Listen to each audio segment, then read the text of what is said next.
Hi, everyone. Welcome to our Lunch and Learn. My name is Kavita Karwar. I am a principal consultant at DiUS, and I will be the moderator for this panel.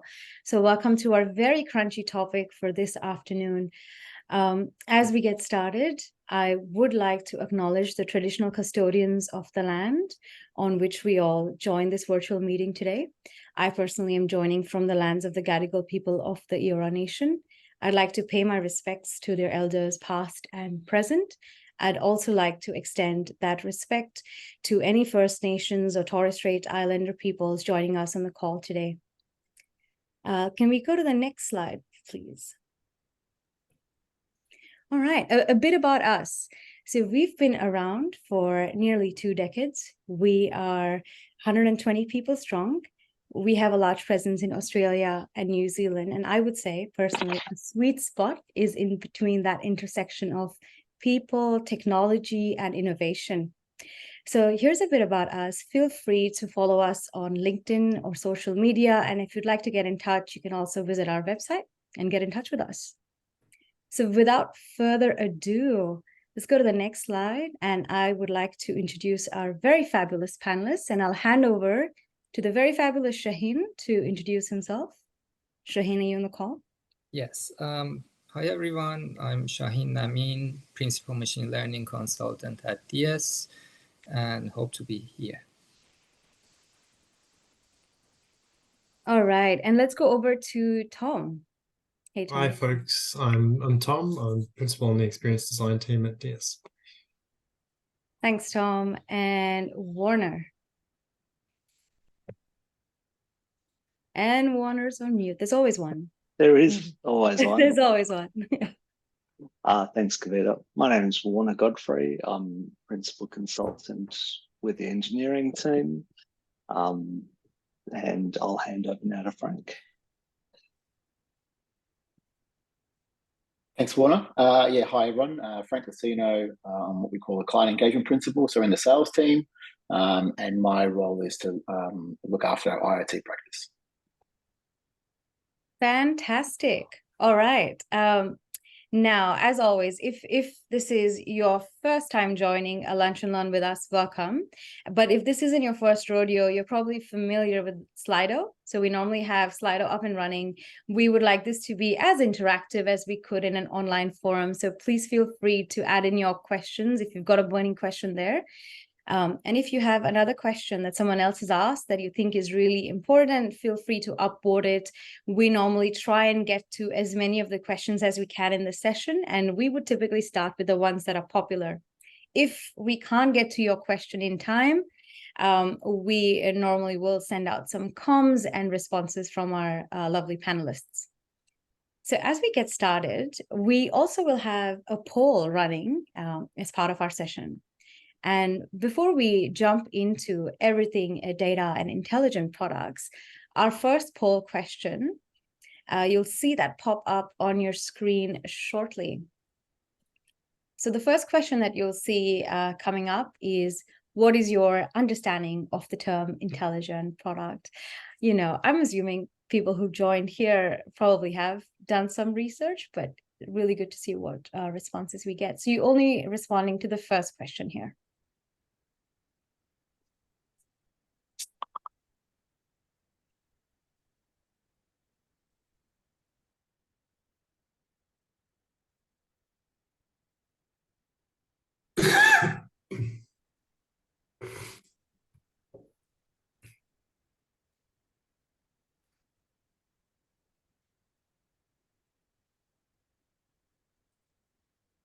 All right. And can we see the responses?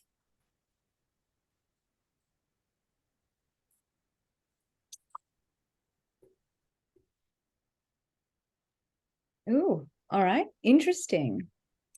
Very interesting. Well, but though it was a bit predictable, I assume that most people joining this call probably would have had some idea of what it is, but we're seeking more information.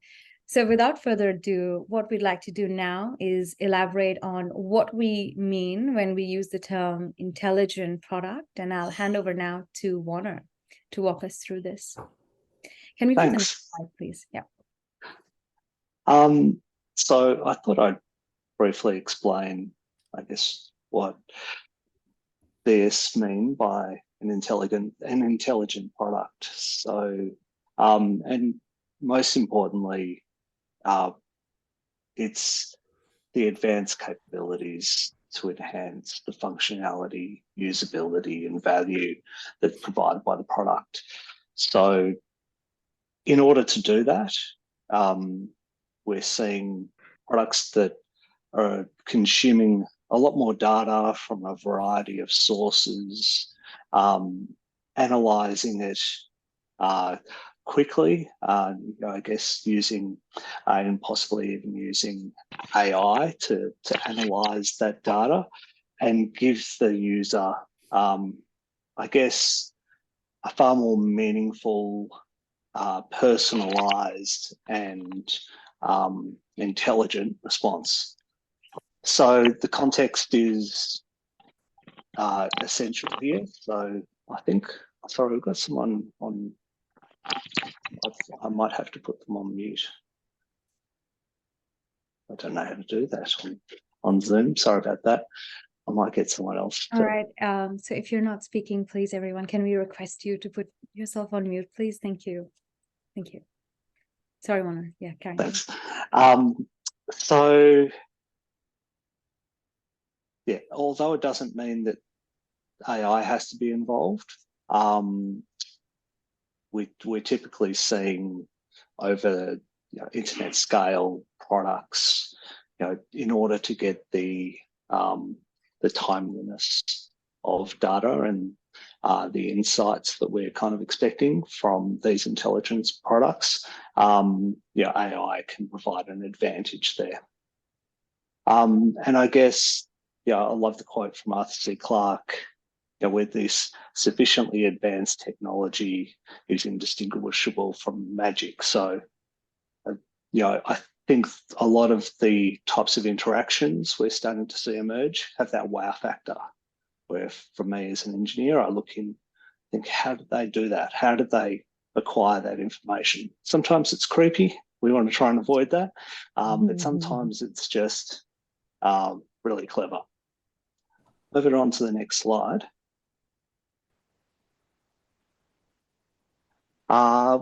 So expanding on those ideas, we've got the connection. So where we're not just operating on data that exists possibly in a company silo, we're getting data from other sources, even other products, and we've got an exchange happening there. So what I do with my watch or my Fitbit might be utilised within another adjacent application. So along with that connection, the data that comes along with that has to be processed, correlated, merged, and analysed. And then we've got the adaptability. So, and especially with AI, we're finding that the system will learn, it will get better over time. It'll see more and more examples of the types of interactions users are expecting, things that couldn't be imagined by the product team actually building the product. And then the context. So we've got things that are happening in the physical world, things that are happening in other applications. And it's that situational awareness that really brings a lot of these, I guess, wow moments to life. Give the example of Google Maps when you drive your car, you park it, or you stop driving, and it's deducing that you've left your car somewhere. So I guess that's a form of intelligence. Google have a lot of data at their disposal. And I guess seeing opportunities where relationships can be built with other people to collect that data. And then we've got the user-focused personalization, prime example. So we've got preferences and behaviors which are coming into the user interaction, which we can present as part of the user interaction.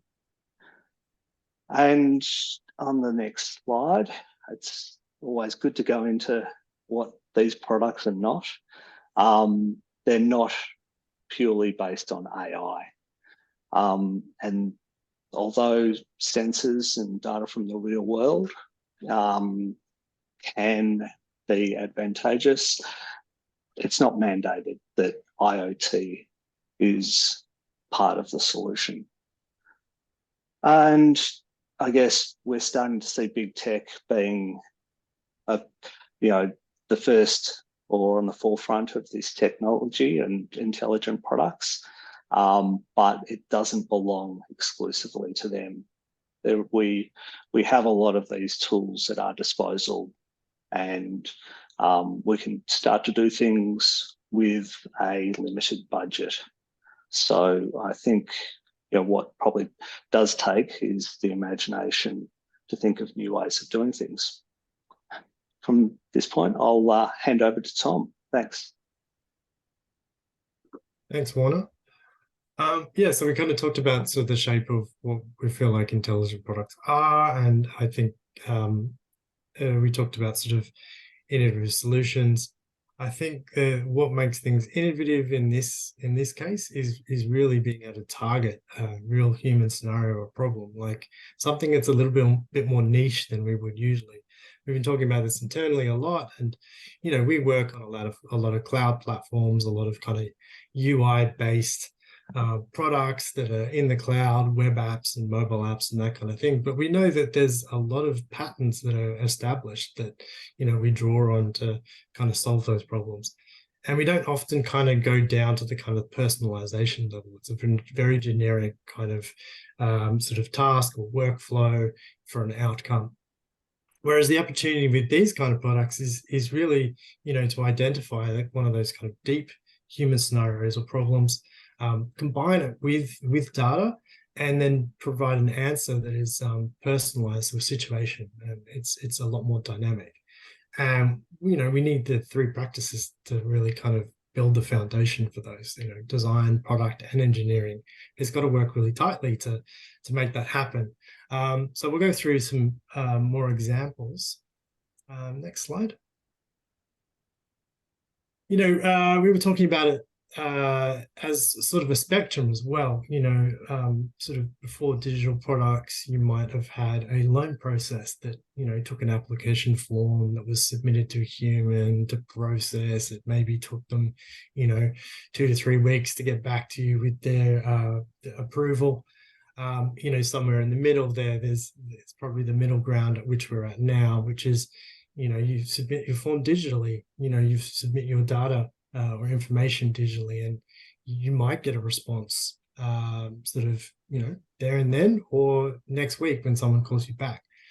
But then an intelligent product is kind of taking your behavior, your spending patterns, your financial information, and possibly offering you a better deal proactively, to add a positive spin on it that's more tailored to your needs and circumstances. Another example, ordering shopping online. I'm sure everyone's had this, where you always have things that are missing or been replaced. They're not the right thing. Maybe they'll kind of substitute or give you a choice. But why not sort of know your preferences for cost, price, and brand, and then make a better suggestion at that point of ordering? So then they can, the product can sort of respond to what's happening. Next one.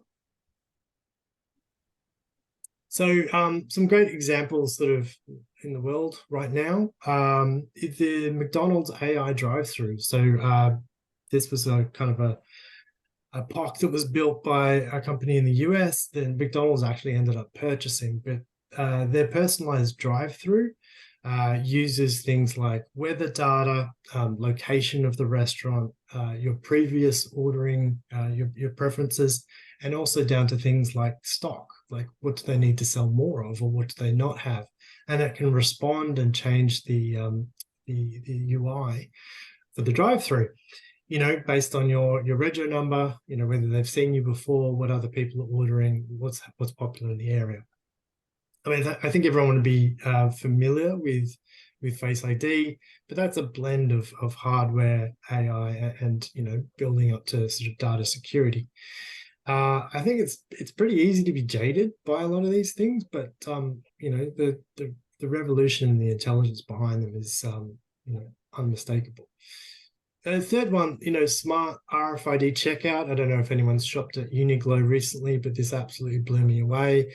The transformation of sort of, you still have to line up, but having your basket, but being able to drop it into the bucket at the checkout, and it instantly totals your products based on the RFID chips that are, on the labels, on the clothing. And so that's linked up to the inventory and the pricing, and it's a really seamless experience. Jump through the next one. So something we try to do and have started to do recently is frame sort of value stories with data.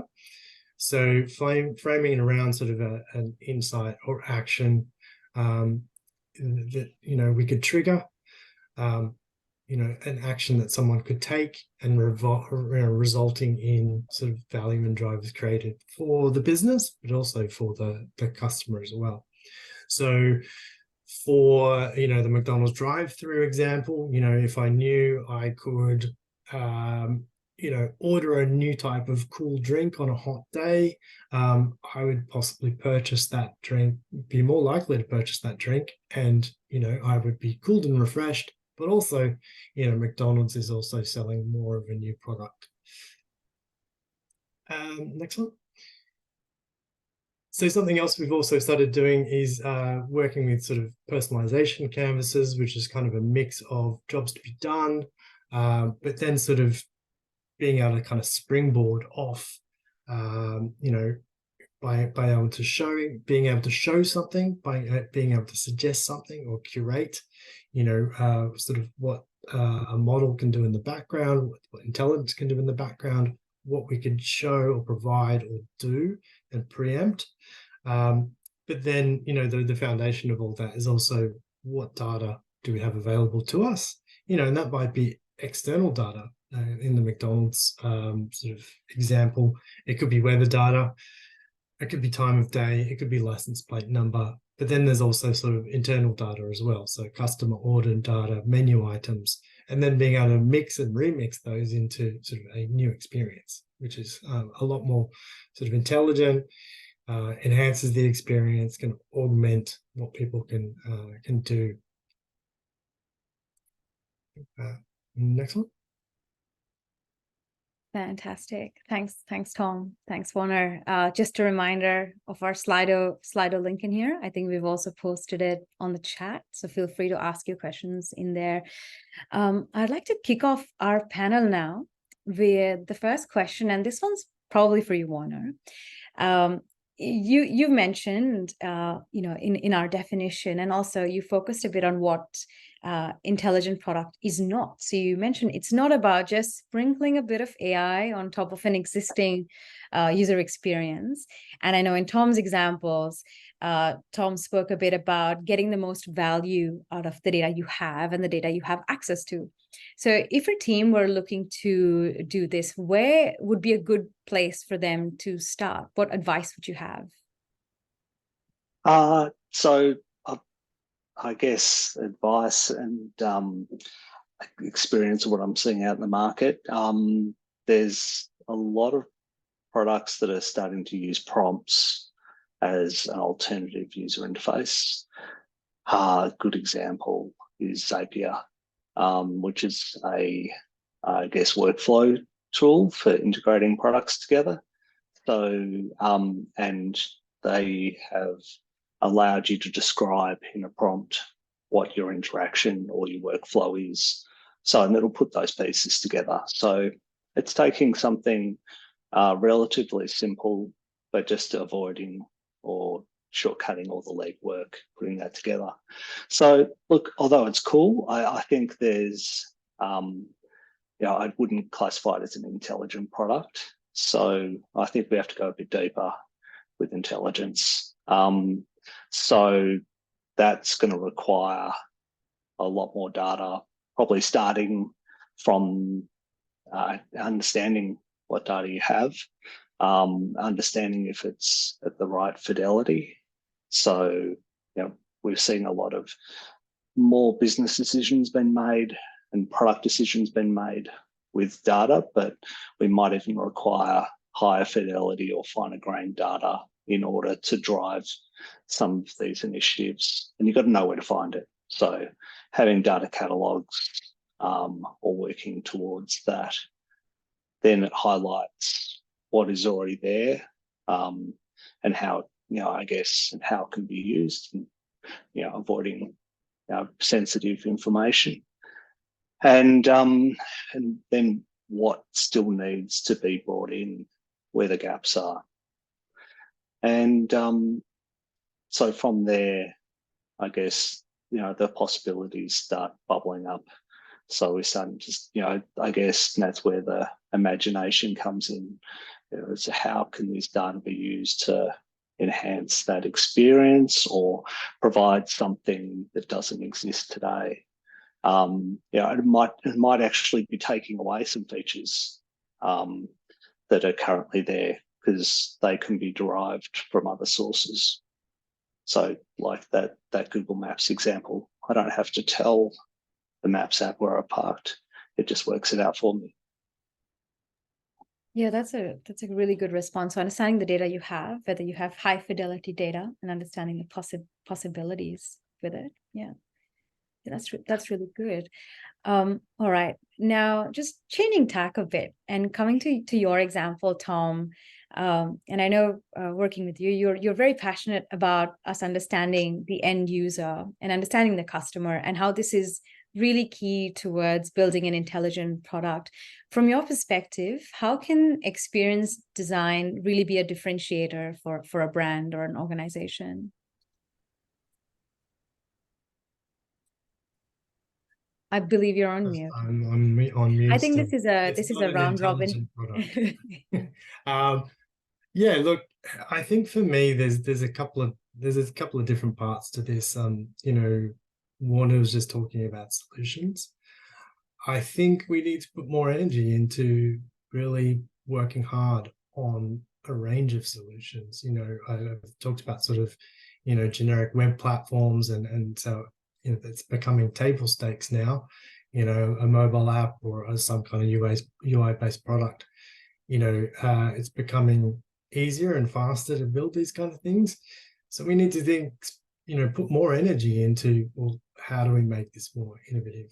Let's not just think of the first thing or the second thing. Like, let's look at a little more deeply at the situations and scenarios that people are in. You know, I just bought a new car. It has automatic mirrors, and, you know, it's not taking into account that when I wash that car, that I don't want them to swing out multiple times while I'm trying to wash it, because it has, you know, an RFID key that knows I'm standing nearby. So it's trying to accommodate me, but it's actually not doing it in a very smart way. So understanding those kind of situations and then being able to cater for them, I think is really important. I mean, and that does mean that we can't skip discovery. I think we need to look a bit more deeply at what is going on in people's lives and how do we adapt our products and sort of help them preempt what's going on. You know, I can go to the supermarket, but if I'm a celiac, then I need a different experience to someone that is just, you know, doesn't like a particular brand or whatever it is. So there is the opportunity to go there deeper because we will know more about the customer.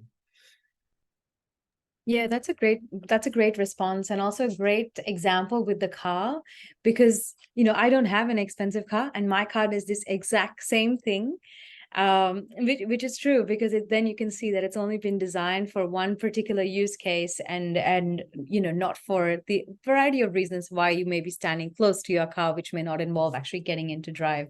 That's a really good example. All right, I'm going to now shift tack, and we're going to be hearing from our third panelist, Shaheen. And this is going to be a bit of a really broad question, but I'm going to start with a nice meaty one for you while you're here. How is the world of machine learning changing? Right. So I can't think of two trends there. One of them is generative AI, and since it is very accessible and available, and you can even experiment with that without having any machine learning knowledge, we've seen that there are many people and many organizations that have seen the potential of ML through the user interfaces that are available or the API calls. So it has become a lot more available, a lot more easily accessible, which is great. And another trend that I can talk about is Edge AI. So this is basically to deploy and host a machine learning model on a device where it is usually closer to where the data is collected, where the sensors are. And there are many good reasons that you might want to do that depending on the application. As an example, if you want a fast response from a model, you might want to have a lower latency and a higher throughput. You might want to deploy the model on a device. And of course, there are kits and hardware that are available that are even specifically designed to run machine learning models on the device these days. And there might be any other reasons, as an example, privacy, making sure that you are not sending personally identifiable data through the network. And also there are other applications where you don't have the network availability. So you might have a device running in a mine, as an example, without any internet, and you still want to use machine learning.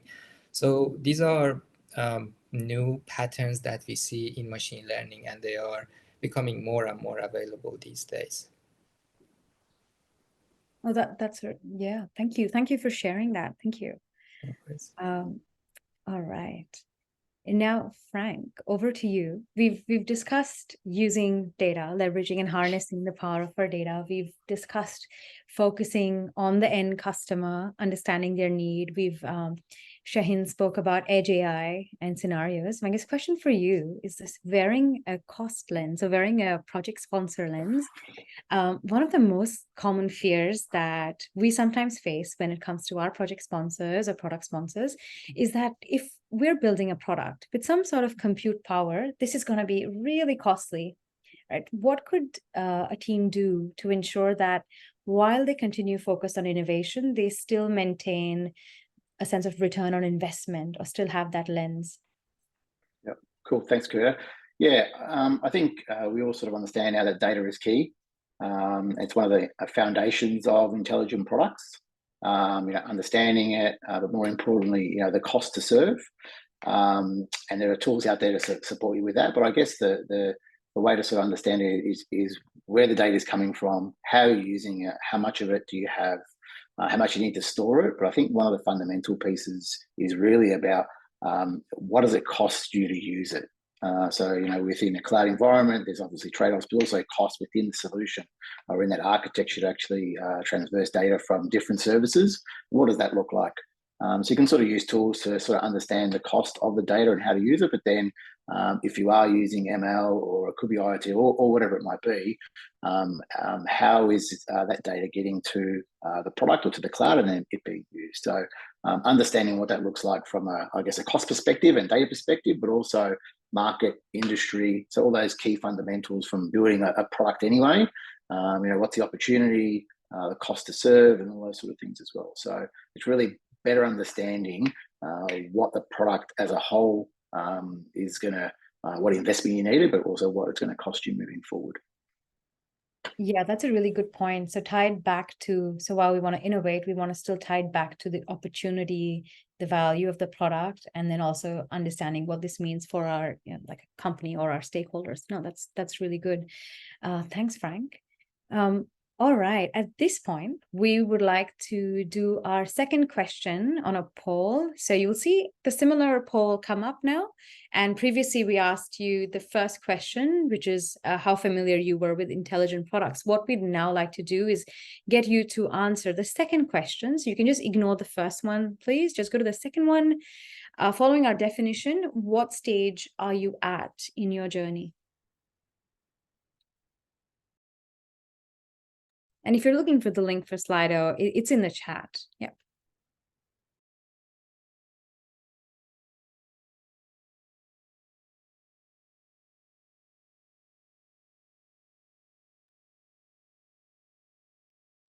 All right.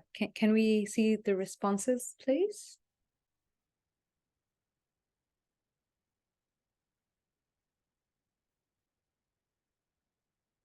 Okay. All right. So we've got majority in the first and second response, which is I want to learn more, and I have a problem intelligent products could solve, like potential problem. Okay. Fantastic. All right. Thank you very much for responding. All right. Let's go back to our panelists, and I'm going to now go back to you, Warner. We've all spoken about how intelligent products now opens up the field a bit, that we can now do things that perhaps we couldn't do before, with the example that Tom used for, say, McDonald's or Uniqlo as well. Really good examples, very solid customer focus. But I think what sometimes is overlooked is the impact that an intelligent product could have on our people or to an existing workflows. Like, what do we need to perhaps keep in mind beyond implementing it at the point of interaction? Like, how do we plan for a sustainable build if one were to plan for an intelligent product? There's heaps to consider there. So a lot of, I guess, and it depends on the scenario of the use case, but a lot of the workflow automation or workflow management tools, we're starting to see trying to take away that laborious and not very, I guess, I don't know what the word for it is, but the laborious and time-consuming work that doesn't require a lot of thought. So making those easy things possible. And I guess that frees up people to potentially do other work. I guess in some aspects, it can also mean that entire teams are not required. So that's got a negative impact as far as people's livelihoods are concerned. I was just reading about an example with Boomi AI, that it actually takes away a lot of the requirement to integrate. So I haven't gone into detail, but it means that the system administrators using that product can quickly pull together various products. So whether that time goes to maintaining those systems or doing preventative maintenance, or whether that entire team's let go, that they're things to be considered. But as far as planning a sustainable build within a team, I guess we've got to start looking at other aspects. We've got to make sure that the team is making good decisions regarding the legal, social, and also privacy aspects around intelligent products. As I said, there's a lot more data. There's potential for a lot more sensitive data that we need to make sure that we're using responsibly. So I guess what we're seeing is during discovery, we've got a lot more, we're bringing together a lot of ideas and evaluating those based on design systems and the desirability, feasibility, and viability, and in the wrong order, but you get what I mean. So bringing those people, whether it's legal counsel or whether it's the security and privacy, the people who are responsible for that in the organisation, bringing them along and understanding, might actually impact which ideas you continue along with. So, I guess those things could also cause reputational damage. We're seeing a lot of Gen AI usage out there, and used within a product context, the governance around how that tool or feature might interact with customers. You want to be able to have some confidence that it's not going to imagine too much, or it might actually just want to be more upfront. So I don't have an answer for that. Let's escalate this to a human. So the parameters in which they're applied to those products, and also, possibly some filtering on the input and output might be required when putting those things in place. Yeah, that's very well said. So what I really like what you mentioned there, that is knowing the problem you're going to solve, because that's what you were getting at, right? You're not solving for everything. You're pinpointing what problem you're solving using perhaps Gen AI, and not losing sight of security, privacy, depending on the data that you're using for this work, and just bearing in mind potential reputational risk. And the first point you made, that's also really, really valid. Like really doing, and I hate this term, but I'm going to use it, doing that impact assessment across a system, across our people, and across our processes. Yeah, that's key. No, that's really well said. Thank you. Yeah, there's lots to take in. Yeah, absolutely. But I think your point you made was like, take a step back and view that, and know what you're getting into. No, that's really good for building a sustainable change. All right, so Tom, next question for you, and I'm going to wear the hat of like the XD community. If I was someone who is a experienced designer and do not know much about machine learning, right, this would be a session that I would attend, and I would hear a few technical terms, and I wouldn't know, oh my gosh, I really need to know machine learning, and I really need to hone in on that to now design an intelligent product. When I see examples, really the one that you mentioned, that they've changed the way in which what does good experience design and user experience look like. So what would be a really good starting point for someone who is not very familiar with machine learning or Gen AI or intelligent products, for someone to start? Yeah, it's a really good question. I think that's something our design team has been asking themselves as well. And look, I think something that is probably a little bit on a tangent, but something like service design is really useful in these kind of products, because more and more you're dealing with something that is a little bit more holistic, and sort of has connections to systems and processes that are a little bit more company wide, but and also less kind of UI based as well. So there's something, getting into service design is a good thing to be able to do, but also there's a lot of content out there. So University of Helsinki has a really great sort of AI Essentials course that I know all our team have done. The deep learning group with Andrew Eng, they have some really great sort of AI for beginners courses as well, that are not too technical, and sort of introduce sort of concepts and how things work. Because I mean, you really don't need to know that much. I think you just need to understand so how some of these models work. Like, want to mention prompt engineering, like that is an important one, like how to ask the right questions the right way of a generative model. But also, with the canvas we showed before, like, what are the sort of broader things that we're trying to get it to do? We're trying to get it to preempt, we're trying to get it to enhance answers, we're trying to get it to personalize answers, these kind of things. I don't think you need to go that deep into the technicalities. You do need some great engineers and ML engineers. Yeah. But it really is a sort of a team effort as well. Yeah, no, that's a really good point. So thank you for sharing the resources. You mentioned a few resources. And if anyone is interested as well, we can share some of the content that we've spoken about.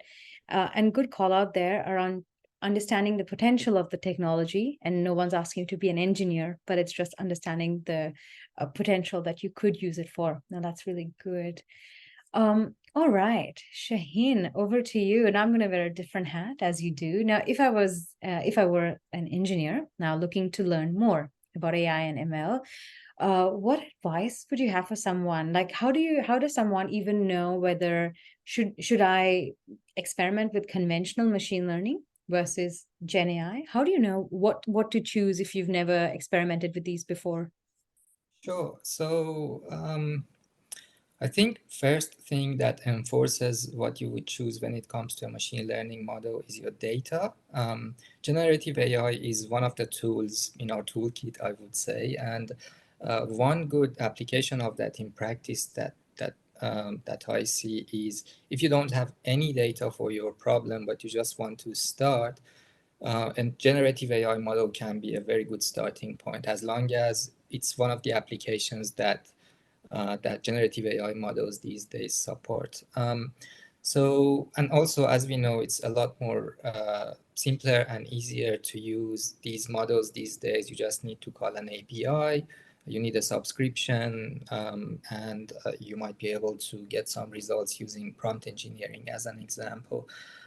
But when it comes to more specific applications, or when you want to improve what you get from generative AI, we still suggest more traditional approaches. The reason being, these approaches are a lot more mature these days. We know when they work and when they don't. Of course, you need to have the right data set for them, but if you do, we would recommend using traditional methods. A few reasons for that. So one of them is that usually these models give you a lot more flexibility these days. So you can experiment with many different models. You can choose the right model. You can train these models correctly if you know how to do machine learning. And usually the cost of hosting them, training them is a lot less than using or fine-tuning a generative AI for your own problem. And since these models are less computationally intensive, the traditional models, they might be a much better option because you get better latency, it will be cheaper, and of course the flexibility.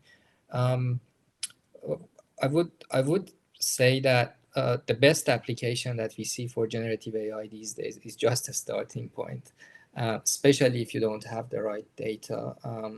And of course, using approaches such as data-centric approaches, you can go and iterate on that, and you will actually learn how machine learning projects work. Because what we've seen in practice is that people who have software engineering lens, they see and they deal with a world which is a lot more certain. But when it comes to machine learning, you are dealing with a lot more uncertainty and iteration. Again, generative AI can be a very starting point for that, where you get to see and deal with the uncertainty. And at some point, you will need to probably, depending on the application and your data, you might need to move away from that and choose smarter approaches these days. Smarter in that there are smarter options for your own problem and probably better solutions to use. Cool. So not a one size fits all then. No. Correct. Okay. So experiment, iterate, and find what works for you. And of course, like you mentioned, cost, latency, different factors based on the problem you're trying to solve. Now that's really good. Thanks, Shaheen. Frank, question for you. And now, we're all talking about intelligent products. We're talking about focusing on discovery, on that initial planning, experimentation, and understanding our customer a bit better. From your perspective, do these products and perhaps our approach with them change the way we would structure a typical project engagement or a product engagement or even a plan? Thanks, Kavita. And I think there's been a couple of questions on Slido around sort of this as well in regards to some of the roadblocks and we're indicating more design workflows, but do you need to have business expertise? I think for us, what we sort of see is utilizing the three lenses. You need to make sure you've got that technical expertise as part of that discovery or that early piece of investigation. You need that UX lens from a customer perspective, also problem perspective, and then you need that sort of business lens. So you need the three sort of pillars to sort of support you understanding the problem you're trying to solve, how you're going to solve it, and what business impact it has. Because it's not only the impact for the business and the product you're building, but also what does it mean for my business internally? How does it potentially change operationally what we do? Do we have the right skill sets to deliver what we're trying to build for our customers? And how does that impact that? And obviously, we've been talking about that whole UX lens as well. And what does it mean for the customers or the customer that we're trying to provide those sort of insights and intelligent products for? What impact does that have, and how does that potentially change the business as well? So I guess the question, to answer the sort of question that's yours as well as some of the have been raised, that you need to have, I guess, the three lenses sort of covered, as well as then expertise from the customer's perspective, from the domain, the industry, and the market, because you still need to have, I guess, their domain expertise in ensuring that whatever you're building in that intelligent product space is going to solve the problem in a way that's expected, but also we're actually getting that learning and feeding that back into that life cycle to make it even better.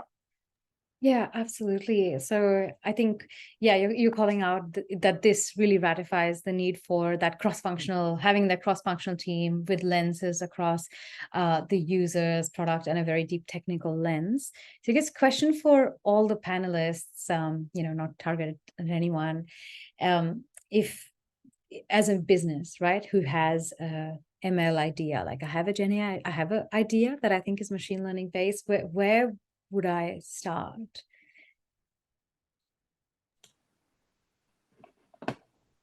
Don't speak all at once, guys. I'll keep on the business sense. I think there needs to be whatever the idea is. Doesn't matter if it's an intelligent product, Gen AI, ML, whatever it might be. There needs to be a bit of research to understand if one, there is a problem in market that this is actually solving, and two, is actually solving a real problem. And then the third thing is obviously, is it going to make money? Would you invest your money or someone else's money into that idea? They're probably the high level, sort of from a salesy, businessy sort of end, I would look at. I would like to add something to that as well. So I think these days with the availability of these APIs and machine learning as a service tools that are available, just experimenting with machine learning is a lot faster and a lot easier, and you don't need much information. We would suggest probably look into them, even if you don't know how machine learning works, if you like. I think that would be a very good starting point. But of course, you should expect to need to dig deeper when it comes to more specialized problems, or when you get to the point where you are out of ideas and you don't know how to improve and get to the point where you are ready for your product. And that's again, I think you would need deeper machine learning knowledge, and it's not just a matter of trying new things anymore. So you need a bit of experience with machine learning. You need to know how things work. And I'd like to say that DiUS and the machine learning team has the right expertise. So if you'd like, we can help you. So come and talk to us as well. Great. All right. Thanks, Shaheen. I think that's very self-explanatory. I think we touched on a few things. Frank referred to also like the change of culture and iterating stuff as we experiment, and then we need to dig deeper and have knowledge. So you're not just trying and failing to achieve it, but also looking at it from a different lens, and perhaps a more technical expertise lens, which is where we could potentially come in. So come chat with us. All right. So as we go into now the audience questions, I just want to do our final question for the poll. If we could have the poll up, please. So the third and final question you'll see up, and now you can ignore the first and second question if they come up for you. The third question is, what is or what would be perhaps your biggest blocker to implementing an intelligent product? So if you're seeing two questions, you might just need to scroll to the third question on your screen.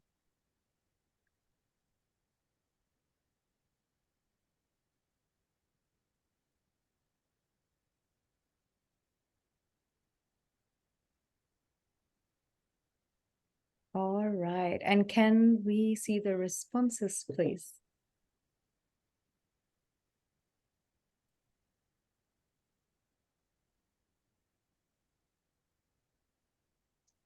Okay.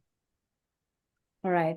Not strong enough use case and budget. Yes, it's always about a return on investment, and having that really strong business case, I think, goes hand in hand. No, that's fair. Thank you for responding, everyone. All right. Now, the question I have, which I see is one of the upvoted questions on Slido is, and this is again open to all panelists, is what would you consider roadblocks from a capability perspective? And this could be, I guess, Warner and Shaheen from an engineering perspective, Tom from a design perspective as well. What do you guys see as potential roadblocks?